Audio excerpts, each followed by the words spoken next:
xisaabiyaha guud ee qaranka maxamed cabdi bade ayaa waxa uu ka warramay tallaabooyinka ay qaadeen sanadkii tagay waxaana uu xusay in xarumaha gobolada xafiisyadooda ay ku sameeyeen dib u habayn qalabayn iyo nidaam casri ah oo isku xidhaya laamahooda gobolada iyo xarunta guud taasi oo sahashay ayaa wuri in si joogto ah ay u wada shaqeeyaan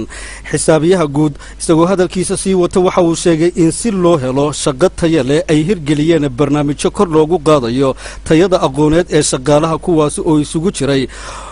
wax ka baridda qaar badan oo ka mid ah shaqaalaha jaamacadaha dalka iyo kuwa dibadeed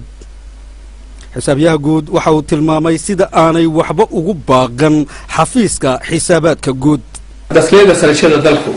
runtii aad u fiican yihiin waanu gudbinay dhammaan wax mushaara oo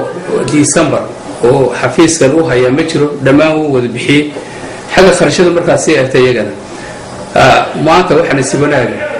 inaan xafiiskan ama dawladda lagu lahayn hal letter shida hal baybar warqad cad ama stationery letter biya ama naba total waxba lagu malay waa cad yahay markaa wax dawlo lagu leeyahay haba yaraatay ma jirto waxaan suuqnaa bilowga sanadka cusub taasina waa guul gaaray xafiisku iyo wasaaradda maaliyadda guud ahaan oo iyaguna dakhli soo ururiyeen inta xafiiskuna si loogu talagalay u bixiyay taasina ay tahay oo markii horeysay intii la iska dhameystiray xisaabiyaha guud waxa kale uu ka hadlay nidaamka qaab xisaabeed iyo horumarinta ay ku sameeyeen dhinaca kalena waxa uu xisaabiyaha guud uu xusay qorshayaasha ay ku tala jiraan xafiisku markuu wuxuu ku yahay qaab xisaabeedka dawladda dhexe laakiin hadda waxaan ku talagalay inaan u sii daadagno ilaa qaab xisaabeedka dawladda hoose oo noqoto qaab xisaabeed waddanka dhan ka dhaxeeya waxa kale oo hadda abuuray oo ku tala jirayno abuuro urur xisaabeed dalku leeyahay urur xisaabeedka dalku leeyahay wuxuu qayb ka qaadan doonaa